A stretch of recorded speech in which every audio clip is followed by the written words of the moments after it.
우리 이번 초대 손님인 최기업 예비후보님. 네, 안녕하세요. 네, 안녕하세요. 반갑습니다. 네, 반갑습니다. 네, 네. 간단하게 자기 소개 부탁드릴게요. 네. 네, 네. 프로그램도 안 했어요? 그거를 제가 자기소개 먼저 양력. 하시고. 네. 네. 인사 좀 부탁. 인사는 하고 가야죠. 예.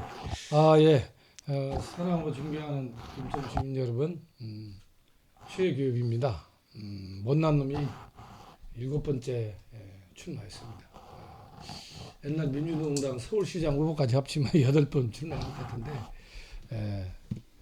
제가 이번에도 출마를 결심해 둔 계기는 너무 대한민국이 민생이 너무 힘들고 양극화가 심화되고 있고 저출산 많은 얘기를 하는데 핵심적인 이유는 양극화입니다. 특히 비정규직 문제라고 저는 생각합니다. 우리 여성들 비정규직이 제일 많죠. 남성 비정규직의 3분의 1밖에 안 되고 지금 언제 전쟁 날지 모르겠어요. 그리고 이명박, 김영삼, 김대중 대통령도 자녀들, 형들 다 구속시켰잖아요. 근데 부인이라고 특검을 거부하고 거기다가 옛날 군사독재 정권은 그냥 잡아다가 막 중앙정부원 데리고 와서 코털도 꽂고 고문하고 그렇게 해서 협박을 했는데 근데 그건 그 국민들이 볼 때 동정의심이라도 가잖아요. 이게 근데 이 윤석열 정권은 이게 검찰이 권력을 이용해가지고 압수수색을 수단으로 해가지고 검찰 독재라고 했어요. 그래서 실제 굳이 얘기하자면 깨끗하게 법을 진짜 지키는 이만큼도 실수하는 그런 정치인들이 앞으로 이제 필요할 것 같다는 생각도 들기도 하는데 어쨌든 저 최기업은 탈탈 털어도 개털입니다. 개털밖에 안 나요. 엘리베이터는 연립주택 4층 살고 있고요. 네. 서민으로 살고 있습니다. 그래서 윤석열 검찰 독재와 맞설 수 있는 적임자라고 생각해서 우리 이재명 대표 단식하실 때 저는 같이 가고 그랬는데 우리 민주당 국회의원들도 힘차게 쏘았으면 좋겠는데 그런 게 아쉬웠고요. 국민의힘 국회의원들은 윤석열 대통령이 지시면 따라요. 왜 그럴까요? 털면 먼지가 아니라 시커먼 게 많이 나오니까. 네. 최기업은 털어도 나올 게 아무것도 없고 개털밖에 안 나요. 개털 최기업이 윤석열 정권 확실하게 싸우겠습니다. 감사합니다. 네, 알겠습니다. 개털 최기업. 저희가 이제 양력을 소개를 해드릴게요. 네, 알겠습니다. 일단 1953년생입니다. 그래서 70세 이거고요. 그리고 지금 전주 출신입니다. 전북 전주 출신이고요. 전주고등학교 명문이죠. 전주고등학교에 나와서 고려대학교 도고동문학과를 졸업하셨습니다. 하지만 지금도 도고동문과는 전혀 관계가 없는 이거 계시고, 네. 그리고 문학은 모든 걸 다 파악하는 거예요. 그래요. 네. 그리고 이게 성관이 등록된 거에서는 일단은 전과가 3개로 등록되어 있습니다. 지금 남아 있는 건 1988년에 국가보험과 지지법, 그리고 2005년에 4월에 업무방해, 5월에 공직선거 및 선거부정방지법 위반 이렇게 좀 3개가 있는데 아마 또 나오겠지만 더 있습니다. 지금 더 있는데 이거 얘기할 건데 주요 이제 양력으로는 전 문재인 대통령 후보 정책특보 그리고 전 서울 앞에를 먼저 할까요? 네. 이재명 대통령 후보 상생 한국특별위원회 위원장, 그리고 유성훈 금천구청장 인수위원장, 그리고 5.18 민주화운동 유공자. 부상자. 네. 뺐다. 네, 유공자, 부상자, 이고요. 그걸 좀 더 추가하면 전 서울시립대학교 초빙교수, 그리고 전 더불어민주당 정책위원회 부의장, 그리고 전 신안산선 석수역 출구대책위원회 위원장, 그리고 현재 공군부대 이전 대책위원회 위원장입니다. 정말 좀 많은 활동을 하셨는데 좀 이게 양력에서 좀 빠진-거나 좀 강조할 게 있나요? 제가 종합병원에 가서 건강진단하면요 신체 나이는 53세입니다. 신체 나이가요? 네. 그래서 이제 물론 의사마다 다르겠지만 중요한 것은 나이가 중요한 게 아니고 제일 중요한 게 머릿속에 무슨 생각을 갖고 있느냐. 생각이 젊어야죠. 사상이 젊어야죠. 네네. 그다음에 건강해야죠. 저는 그죠. 신체 나이는 50대 초반입니다. 그리고 이 성차별 하면 안 되고 그 장애인 차별하면 안 되고 그렇죠. 저는 나이 차별도 해서는 안 된다고 생각합니다. 그래서 나이가 많다고 해서 뭘 해서는 안 되고 이런 사고방식 바꿔야 된다. 특히 이제 2년 후면 대한민국 65세 이상이 4분의 1이 초고령 사회예요. 네네. 우리 이제 65세 이상 연령에 계신 분들이 일을 해야 됩니다. 이럴 사람이 없어요. 유구인 노동자들 안 됐구만. 네. 그래서 건강한 65세 이상들은 나라를 위해서 일을 해야 됩니다. 그래서 제가 감히 나섰습니다. 너무 건강해가지고. 네, 알겠습니다. 지리산 중대 30시간 합니다. 네. 네, 알겠습니다. 네, 네, 그죠? 네, 탁 건드렸는데 뭐 계속 이야기가 줄줄 나오고 있습니다. 그리고 그 이제 전과 중에 사실은 제 삶이라서 얘기를 좀 해야 될 것 같은데 제가 전주고등학교 3학년 때 우리 박정희 씨가 유신헌법 발표했거든요. 그래서 헌법을 보니까 이건 완전히 저희들이 대학 가려고 헌법을 달달 외웠는데 네. 이건 민주공화국 헌법이 아니에요. 아니, 대학 가려고 헌법을 외웁니까? 우리 그때 고등학교 3학년 때는 14시간에 헌법을 달달 외웠어요. 아, 진짜요? 그럼요. 나는 국민교육헌장은 제가 외웠어요. 그럼 국민연장 모르는데 아니 헌법 14시간에 그거 안 배웠어요? 일사시간이 뭐예요? 일사가 뭔지도 모르네. 사회시간. 하여간 됐고. 일반 사회. 그래서 이제 헌법을 또 우리 무시당했어. 일사오른다고 아니 지금. 대학 들어가려면 다시 또 공부를 해야 되잖아요. 그렇죠. 그것도 힘들었는데 읽어보니까 박정희 씨가 죽을 때까지 대통령 하자는 얘기요. 그런데 뭐 그것까지는 좋은데 계엄령을 선포하는 거예요. 아, 네. 계엄령을 선포하면 그 당시 헌법에 국회 인준을 받게 돼 있거든요. 근데 국회를 해산하고 대학을 문 닫고 저희는 대한민국 망한 줄 알았어요. 그때 제가 논어를 이제 저 성경처럼 읽었는데 논어에 견위 수명이라고 있거든요. 나라가 유급한 걸 보면 목숨을 바쳐서 나라를 구해야 된다. 그런 정신으로 고등학교 3학년 때 대학도 문 닫았죠. 국회의원들도 없죠. 나라를 구할 사람은 고등학교 3학년밖에 없겠더라고. 그 1980년이 고등학교 3, 고3 때라는 거죠? 1972년입니다. 1972년 박정희 씨가 유신헌법 선포하고 10월 17일 날 계엄령 선포했어요. 조금 현대사 역사를 배우는 기본적인 유신. 내가 잠깐. 하여간 그렇고. 네. 그래서 이제 대학 한 달 남겨놓고 대학 들어가지고 출세도 하고 그래야 되는데 뭐 철이 없었는지 어쨌든 자기가 그렇게 해서 무기징역 당하고 저희 이제 민주당 소병원 의원이 그때 제적당하고 제 동기인데. 네네. 그리고 이제 고대 들어가자마자 또 뭐 1학년 때 또 유신헌법 반대해서 구류 살고 2학년 때 이제 그때는 이제 주동을 해가지고 긴급처치 치료가 뭔지 모르죠. 잘 모르시더라고. 긴급처치 구호만 알고.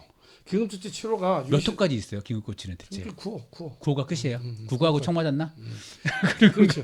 긴급처치 치료는 뭔 거니? 박정희 대통령이 고대 상대로 계엄령을 선포한 거예요. 긴급처치 75년. 그렇죠. 그때 이제 제가 75년 그 유신헌법 반대 데모를 주동할 때 고대생 8,000명 중에서 6,000명이 모였어요. 1박 2일 해가지고 박정희 씨가 놀래가지고 고대를 상대로 긴급조치 선포하고 수도경비사령부가 탱크 몰고 들어왔죠. 고대만. 네네. 그때 그쵸. 대령 달고 지휘하고 들어온 게 전두환, 전두광. 정두광. 아 지금 등에 전두환과 싸워 3번 감옥. 한번 보여주세요. 네, 들어보시죠. 싸우다 3번 감옥 간 최기업이라고 쓰였습니다. 네. 네. 앉으시면 됩니다 이제. 이게 서울에 뭔가 지금 연계해가지고. 당연하죠. 오늘 저 아침에 이제 출근하신 시민들한테 이렇게 인사하고 그러는데 네. 어떤 젊은 분이 사진도 많이 찍더라고. 뒤에 그래요? 뒤돌아가지고 얼굴이 나와야 되는데 사진에. 스트레스 풀라고 그런 모양이에요. 문구가 인상적이니까. 그래요? 3번 그러면은 그 언제 감옥을 가신 거예요? 그래서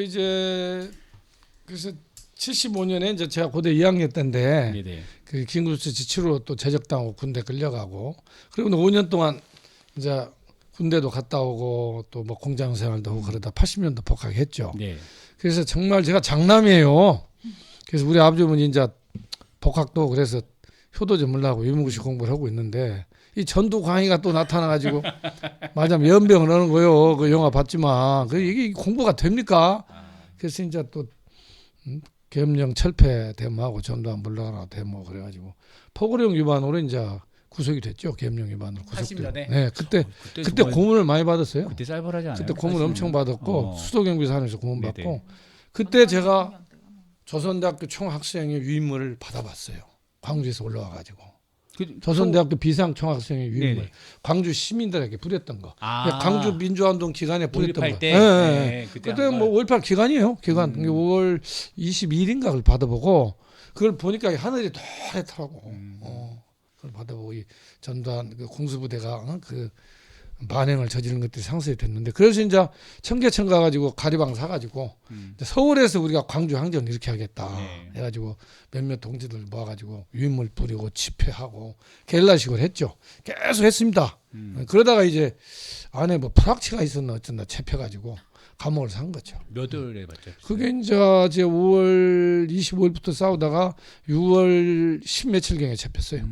수배된 상태인데 그때 수백 50만 원짜리인데 수배된 상태에 있다가 잡혀가지고 수경사에서 이제 고문 받고 감옥 갔다가 그때는 이제 뭐 전과가 없다고 구인들이 빨리 내보내주긴 하던데 그렇게 해서 이제 그게 나중에 인정받아가지고 5.18 민주화운동 유공자 부상자로 이렇게 인정. 부상자는 부상을 당해야 되는 거 아니에요? 부상을 고문 지으로.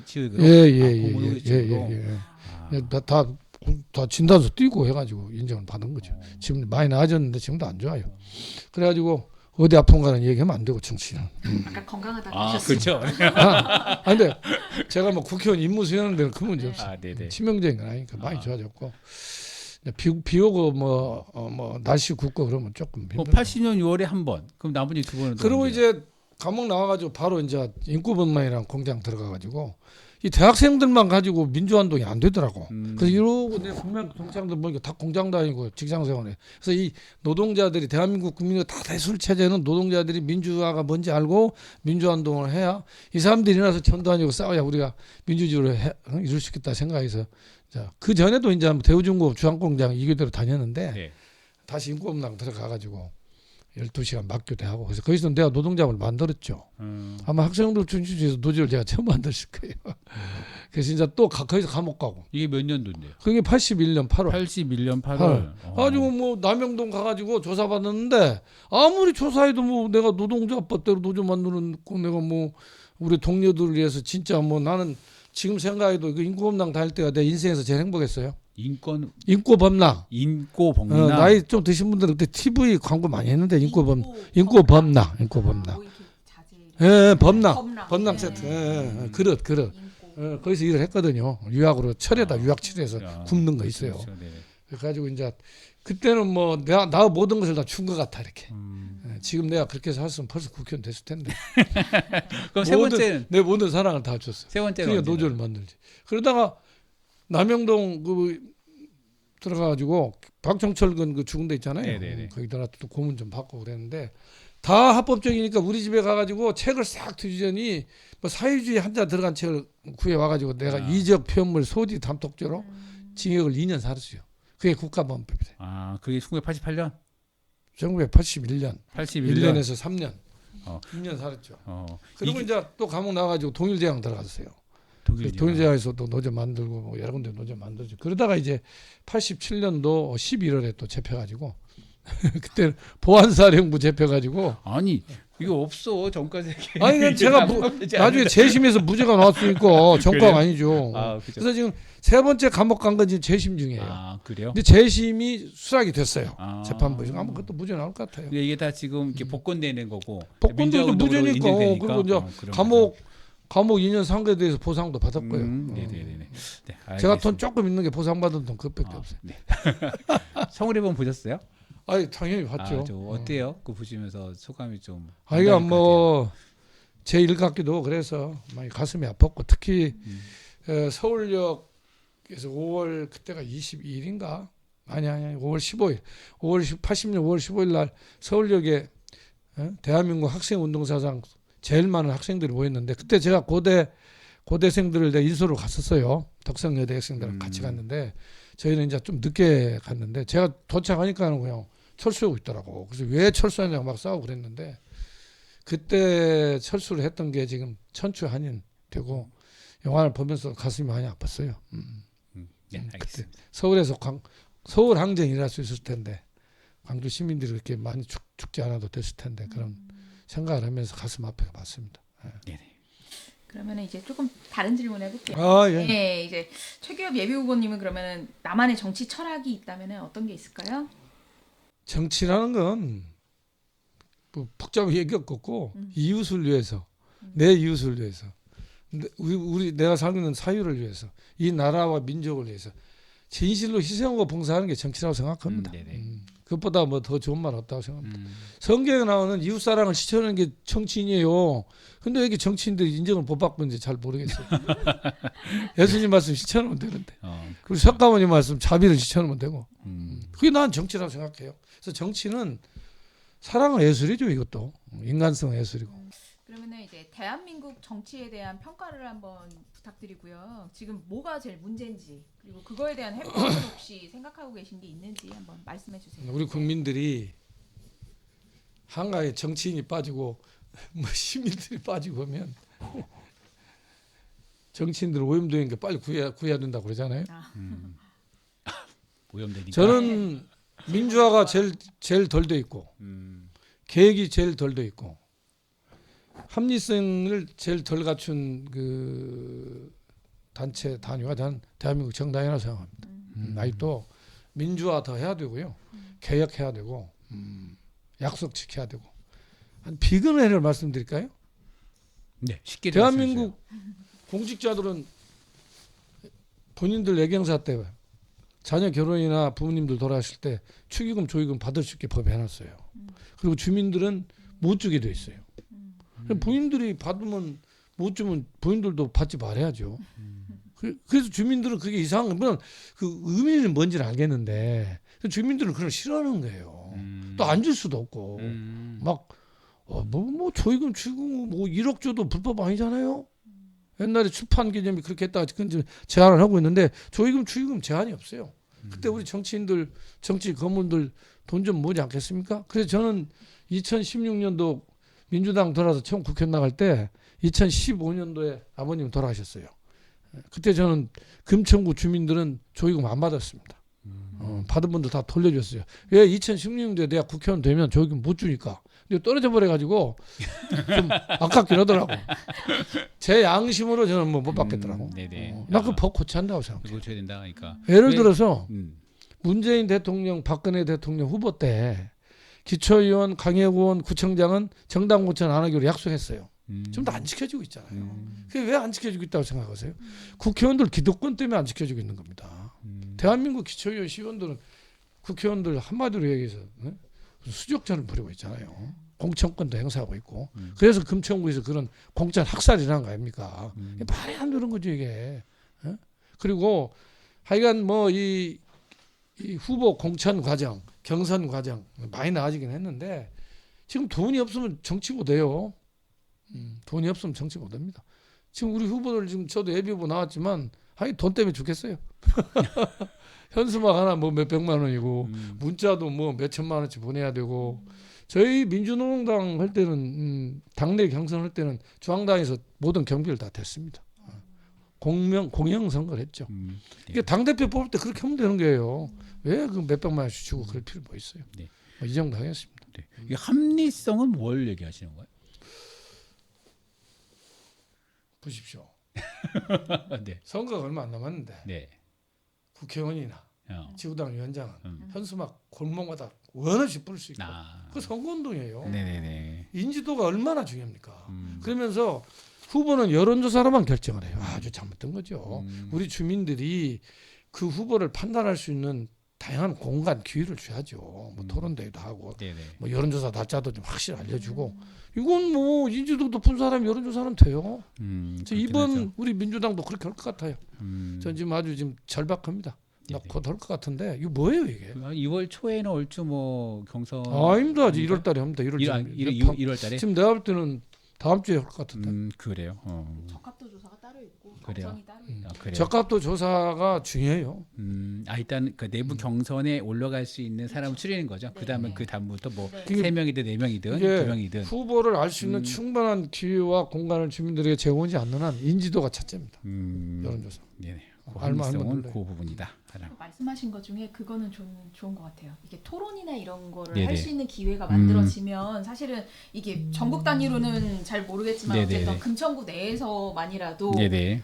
해주시는 네네. 지역 신문사가 내가 무언가 볼 때- 이렇게 자리를 네네네. 만들어서 네. 해주셔도 괜찮을 네. 것 같아요. 제일 민주화되어 있고 음. 제일 투명성 있고 제일 합리적인 오디션을 하는 게 가수들 뽑는다. 가수. 나는 그 오디션 보면서 요즘 JTBC 하잖아요. 네, 그렇죠. 야, 저는 너무 좀 그렇게 우리 정치를 할 수 없나요? 라디오 검찰을 할 수 있습니다. 그거 재밌을 것 같아요. 왜 그렇게 못합니까? 그렇죠. 얼마나 투명하고 공정하고 감동을 느끼잖아요. 그렇죠. 그래서 거기에 무슨 뭐 백이 있고 무슨 기득권이 있고 우리 미션을 뭘로 줘야 되지? 거기 노래를 그리고 부르는데. 심사위원들이 다 투명해 공개. 또 심사위원들이 얼마나 격려도 해줘요. 나 그 그렇죠. 심사위원들 또 감동도 해주고. 예. 나는 정치가 그래야 되지 않겠어요? 오히려 음악인들 뽑는 그 오디션보다 정치가 더 공명하고 그렇죠. 네네. 투명하고 좀 늦다가도 기회를 주고 그러면 빨리 해야지요. 왜 선거 닥쳐섭니까? 계속 미션은 무슨 미션 줘야 되나? 아니 1년 전부터 돈 쓰고 뛰고 경선에서 치면 파산하는 거예요. 그렇죠. 후보 되면 다 돈도 돌려받고 후원금도 많이 들어오지만 왜 좀 빨리빨리 안 해요? 난 그것도 참 비합리적이에요. 그래서 충분히 후보들을 네. 검증할 수 있는 기간을 갖고 해야지. 그걸 빨리 안 하기 때문에 그냥 선거 앞두고 며칠 여론조사만 하는 거예요. 네네. 알겠습니다. 그럼 뭐 그게 대한민국 해주세요. 대한민국 정당이 그럴까? 필이 딱 왔어요. 대한민국 정당이 얼마나 후진적이에요. 그럼 이거 언제부터 되는 거야? 예비 후보 등록 한참 전부터 해야 될 것 같은데요. 네, 저는 이제 말씀하신 것도 국회의원 후보도 그렇게 하는 게 사실 좋긴 한데 지금 생각이 난 게 지방 의원들을 선거를 할 때도 네, 네, 네. 사실은 그 비슷하잖아요. 선거 직전에 네, 이렇게 그렇죠. 나타나신 분들로 이렇게 해서 하잖아요. 근데 지역에서 길러내면서 꾸준히 이렇게 만들어가는 장을 만드는 것도 저는 네네. 당내 후보 뽑는 건 예비 후보 아무 상관없어요. 당에서 하면 되는 거예요, 그냥. 네. 충분한 이 절차. 예를 아. 들면 그 금천구 국회의원을 뽑는다. 충분한 그 절차와 과정 토론도 하고 후보들 데리고 중앙당에서 직접 토론도 하고 네네. 언론에도 TV에도 나오게 하고 그래서 다양한 절차를 밟으면 되는 거죠. 그러나서 나중에 뭐 여론조사 하던 거면 되는 거죠. 네네. 마음만 먹으면 할 수 있어요. 그때 할 때는 그러지 않았어요? 토론회 하지 않았어요? 저희 때 한 번 하고 그렇죠. 사라졌어요. 근데 저는 그때 너무 좋았어요. 아 그래요? 네. 정말 대한민국 정당 정치권 구태의연하다. 하나도 개혁되지 않고 있다. 네네. 그래서 신인들이 주민들에게 인정받을 수 있는 사람들이 진출하기 힘든 거예요. 알겠습니다. 그러면 이번에는 이제 금천구 얘기를 좀 네. 넘어갈까요? 이제 금천구에 어쨌든 현안이 많이 있고 네. 금천구에 이제 문제들 많이 있잖아요. 네. 그거에 대해서 어떻게 생각하시는지 그리고 이제 본인의 공약이 있으면 한꺼번에 한 번에 얘기해 주세요. 저는 뭐 한마디로 우리 아들 딸들이 고생해서 대학 들어가서 미팅할 때 파트너들이 어디 사냐고 물어볼 때 당당하게 금천구 산다고 얘기할 수 있는 금천구를 만들고 싶습니다. 제 딸이 실제 그랬어요. 모 대학에 들어갔는데 미팅할 때 금천구 산다는 얘기를 못했대. 안양 어디 위에 산다고 그랬대. 아니 누가 그 원찬이가 왜 물어봐? 집에 받아들려고 그런 거 아니에요? 완전 편하게 미팅할 때 숨어서 보니까 먼저 물어보는 게 그거잖아요.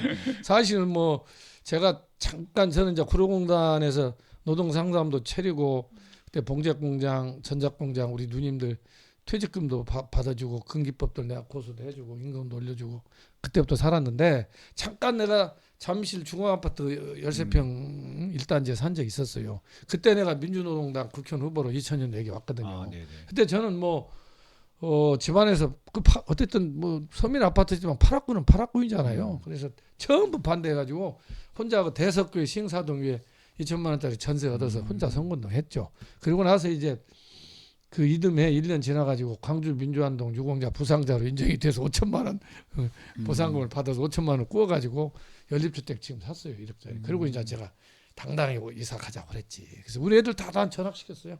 금산 초등학교 다 나오고 시흥 중학교 나오고 그랬는데 그래서 우리 애들이 정말 자랑스러운 금천구. 첫째 그러려면 우선 금천구가 어디 있는지 알아야 돼. 몰라. 같은 강남인데. 그래서 저는 제 꿈이 도하부대를 옮기고 그걸 하려고 그랬어요. 그래서 내가 도하부대 옮기려고 얼마나 쌓았습니까? 다 우리 김정은 그 당시 이제 국방부 군부대 옮기는 단장도 인정했잖아요. 근데 저는 제일 아쉬운 게 도하부대 옮기고 뭐 비싼 아파트 진 것도 인정하는데 뭐 아파트 대형마트 빼놓고 뭐가 있어요? 아무것도 없잖아요. 그렇죠. 그래서 저는 마지막에 공군부대 그 3만 7천평에도 옮겨서 뭔가 우리 금천구 랜드마크가 있었으면 좋겠다.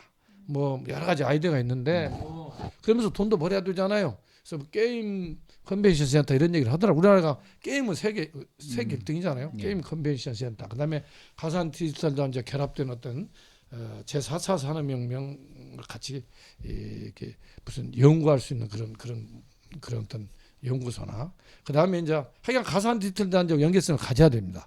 그다음에 세 번째는 지금 해화동에 있는 지금 우리 연구해 오신 분들 공간이 다 지금 다 철수되고 있어요. 임대료가 비싸서. 그래서 그런 어떤 문화예술 공간 나 딱 세 개. 뭔가 금천구만 있는 랜드마크, 게임 컨벤션 센터, 그다음에 이 구로 가산 디지털 단지와 연계해 있는 제4차 산업혁명과 관계된 어떤 연구소나 어떤 다양한 그런 기관. 그다음에 이제 공원이 있어야 됩니다. 그 독산동 그쪽에 보면 그 어르신들 보면 그 아침에 그 그냥 도로 돌아다녀요. 안양천까지 가기는 좀 멀고 그래가지고 몇 번 봤어요. 거기에 공원이 좀 있어야 되고 그렇습니다. 그래서 그런 걸 하려면 이 공군 부대가 100% 가야 돼요. 뭘 몇 프로 지들이 쓰고 그래. 70년 동안 이 동네 그 막아놨으면 됐지. 그리고 지금 전쟁 나면 공군 부대 있으면 미사일 무조건 떨어져. 그렇죠. 지금 전쟁이 거기 수도권 공군들 지휘는 지휘부가 있어. 거기 먼저 쏴. 네네. 그리고 재밌는 게 제가 공군 부대도 옮기려고 가봤어요. 그랬더니 공군 부대가 헌병이 나보고 여기서 보고 들은 건 발 쓰러지 말아라고 각서를 쓰라고 하더라고. 내가 무슨 각서 이런 걸 쓰냐고. 그때 지구당 위원장인데 그때 쓰고 들어갔어요. 그래서 공군부대 사령관방에 딱 들어갔습니다. 딱 들어갔더 이렇게 딱 봤더니 아파트 안방이 보이더라고. 기가 막히더만. 롯데캐슬에서 다 보입니다. 아, 뭐 하는지. 아니 그냥 벽 위에 올라. 그래서 사령관님 뭘 내가 여기서 보고 드는 걸 밖에 가서 발 쏘지 말. 각서 빨리 갖고 왔어. 찢어버릴 테니까.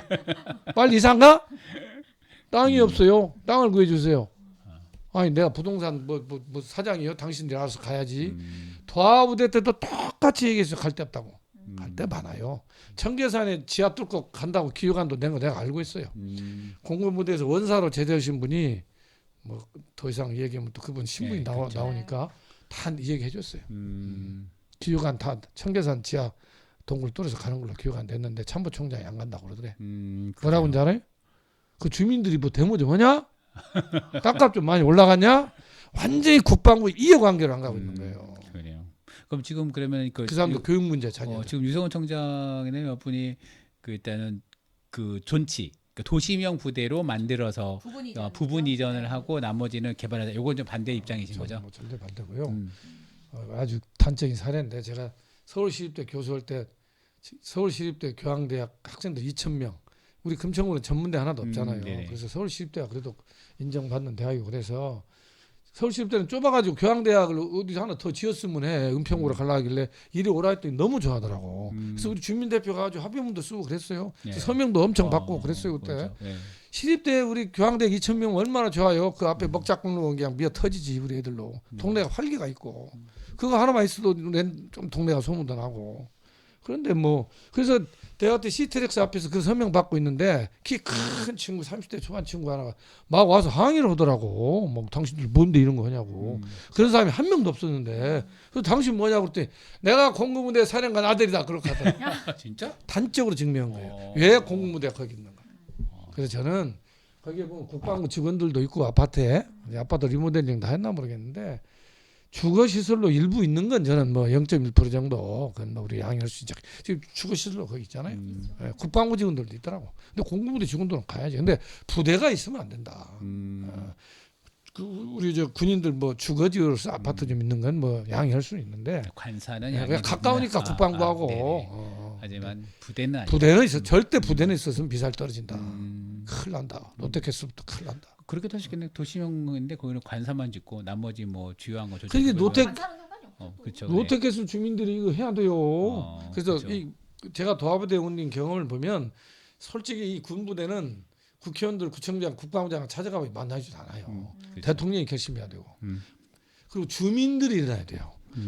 국민 없는 군대가 어디 있어요? 주민들이 반대하면 갑니다. 그렇죠. 그래서 도하부대도 갔고요. 네네. 그래서 제가 사실 몇 달 전에도 제가 저 롯데캐슬을 해가지고 그 앞에서 촛불 집회도 그래서 공군 동기라고 롯데캐슬 주민들 좋아하는데 롯데캐슬 주민들 한 명도 합류를 안 하대. 동대표 만나다니까 만나주지도 않고 이러면 안 되는 거예요. 네네. 주민들의 권리를 주민들이 단결해서 차지하죠. 네네. 알겠습니다. 그 방법이 제일 빨라요. 한 번도 안 했잖아요. 그렇죠. 체계비 빼고. 자, 근데 나 혼자 해서 됩니까? 음, 버스 10대는 가야지. 도하부대 버스 10대 2번 갔어요. 국방부 앞에. 저도 그 사진 도하부대는 봤습니다. 한강에 다리 없는 부대니까 그래도 이해가 가. 왜 여기 있냐고 사무직들만. 사무직밖에 없잖아요. 거기 뭐가 있어? 뭐 대포가 있어, 뭐 미사일이 있어. 네. 근데 금천구는 일단은 공군 무대가 핵심이네요. 아닙니다. 그건 아니고요. 아까 얘기했던 랜드마크를 얘기하다 보니까 그런 거고. 네. 자, 우리 금천구가 진짜 발달을 하면 가산 디지털 단지와 우리 금천구가 연계성이 높아야 됩니다. 네네. 그래서 배후 도시가 돼야 되고 또 가산 디지털 단지 사장님들 직장인들이 여기서 많이 살아야 되죠. 그래서 이게 동서로 뭐가 연결이 되려면 지금 많은 정치인들이 경부고속도로 지하화 얘기하고 있잖아요. 네. 박영선 전 서울시장 후보는 구로역부터 뭐 석수역까지 얘기했는데 저희들은 가산 디지털 단지가 대한민국 최고 산업 단지예요. 가산 디지털 단지를 세계에서 제일 훌륭한 제4차 산업경제로 만들었으면 좋겠다는 게 제 생각이고 꿈입니다. 물론 네. 저 혼자는 절 수 없고 그러려면 같이 금천구 연계가 돼야 되고 그래서 저는 그 가산 디지털 단지 역부터 금천구청역까지 지원하라도 먼저 했으면 좋겠어요.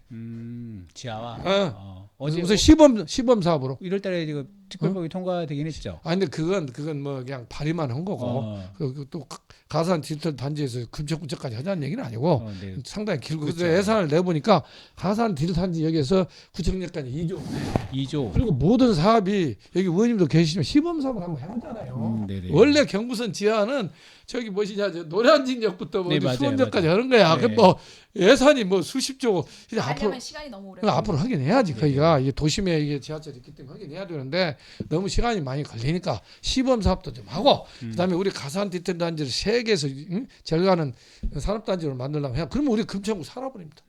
네네. 그게 가장 중요하다. 그다음에 내가 어제도 20m 돌아서 인사하면서 얘기했는데 저는 신의 안산역을 시흥대로에 깐다고 할 때 저는 반대했어요. 20m 도에 깔자고 그랬어요. 금천구 주민의 대다수가 20m에 살고요. 20m 도에 지하철 깔면 우리 금천구 뒤집어집니다. 그걸 나는 벽산 아파트까지 연결하자는 거예요. 이렇게. 그래서 금강선 얘기하시는데 네네. 그게 더 먼저 하도 좋은데 그런데 그때는 20m 도가 너무 좁아가지고 주위에 있는 집들 땅들 다 매입을 하면 예산이 너무 천문학적이라 네네. 내가 뭐 싸우질 못하겠더라고. 네네. 근데 신의 안산선은 시흥 사거리에서 금천구청역 얼마 안 떨어져 있어요. 좀 소모적입니다, 사실은. 그래서 지금 어쩔 수 없는데 신의 안산선이 처음에는 대신공법이 아니었어요. 지하 70m 들어간 거 아니었습니다.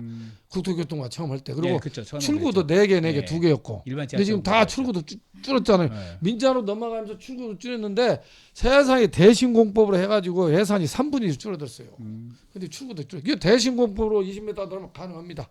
그래서 우리 금천구 주민들이 당장 안 되지만 20m 도래 지하철을 신설하는 문제에 대해서 포기하지 말자. 꿈을 갖자. 꿈을 한 명이 꿈이죠. 여러 명이 하면 현실이 될 수 있고 저는 그 꿈을 가지고 주장할 겁니다. 그 노래할 겁니다. 네, 이 정도 이게 할 얘기가 너무 많은데 아쉽지만 이제 마무리 인사. 하여간 교육 문제도 중요하고 네네. 마무리 인사 벌써 네, 됐어요? 맞습니다. 벌써 그냥 40분 정도 너무 되고 저 있어가지고. 진행을 재밌게 해주시고 제 얘기를 너무 네. 재밌게 주민들 네, 네. 들으시고 시간 가는지 네. 몰랐습니다. 하여간에 좀 긴 시간 우리 얘기를 들어주셔서 자장히 고맙고요. 저는 뭐 비록 제가 공직자로서 국민 세금 받아가면서 뭐 한 일은 없지만 우리 주민들 선택은 못 받았지만 제가 선거 때 내건 고향은 지키려고 열심히 했습니다. 그래서 도하부대도 옮기고 공무부대도 옮기려고 열심히 했고 은행나무 옮겨서 그 죽어갈 때 은행나무 앞에서 7,000명 주민등록번 뒤에까지 받아서 서울시에서 예단 받아서 살려냈고 뭐 경찰 전투부대도 옮길 때 함께 했고 하여간 뭐 제 나름대로 쉬지 않고 지역을 위해서 봉사했다고 자부하고 있습니다. 지금 까멜레 자리 재래시장 있었는데 그 건물 토지 주인이 그냥 내쫓았잖아요. 이런 아파 이사비도 안 주고 2년을 쌓아서 가구당 1,500만 원도 받고 그랬는데 뭐 제 입으로 더 이상 뭐 얘기하지 않겠습니다. 저는 쉬지 않고 지역을 위해서 싸웠습니다. 지역을 위해서 일을 했고 해온 사람이 앞으로 잘하지 않겠습니까? 앞으로 잘하겠다는 얘기 믿을 수 있어요? 그래서 제 최기업이 어떻게 살아왔는가 어떻게 보시고 그 꿈을 실현하기 위해서 마지막 실현하기 위해서 제가 국회의원에 출마했습니다. 적극적인 지지 부탁드리겠습니다. 감사합니다. 네, 오늘 감사하고 목이 많이 쉰 것 같아요. 목이 네, 좀 좀 피곤해가지고 관리하셔야 될 것 같습니다. 오늘 또 현수막 사무실 현수막도 오늘 네, 하고 좀 있더라고요. 돈이 좀 모자라서 늦게 하셨어요. 아까 개털부터 해가지고 아주 소탈하신 것 같아요. 말씀 아니야? 나는 아무리 압수수색해도 나올 게 없어. 그래요. 알겠습니다. 검찰이 압수수색하고 후원금 네, 알겠습니다. 네, 오늘 이렇게 마무리할까요? 네. 네. 하여튼 오늘 나와주셔서 감사하고요. 오늘도 했습니다. 네, 앞으로 더 즐거운 소식을 얘기해야 되나? 즐거운 소식인가요? 알찬 정보로. 오늘 특집 썰전 이렇게 마무리하겠습니다. 네, 감사합니다. 네, 감사합니다.